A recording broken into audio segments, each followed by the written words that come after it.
গরমকালে পেতে চাও শীতের মতো এরকম রং বেরঙের বাহারি রঙের ফুল?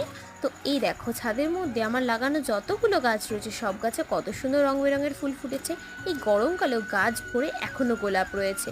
তো এই গোলাপগুলো এত সুন্দর হয়ে রয়েছে, গাছের মধ্যে বিভিন্ন রকম রঙের গোলাপ রয়েছে, হলুদ, আবড়াকা ডাবড়া থেকে শুরু করে মধুমালতী ফুল, বিভিন্ন রকমের গোলাপ মধুমালতী তো রয়েইছে।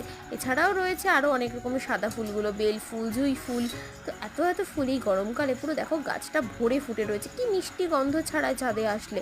তো এই ফুলগুলো পেতে হলে গাছের গোড়ায় তোমাদের যত রকমের ঘরের সবজি আছে সেগুলোকে একটা বালতিতে 1 সপ্তাহ মতো পচিয়ে নিয়ে সেই জলটাকে নর্মাল ভালো জলের সাথে মিশিয়ে দিয়ে তো গাছের গোড়ায়, প্রত্যেকটা গাছের গোড়ায় ভালো মতো 1 মগ করে দিয়ে দিতে হবে।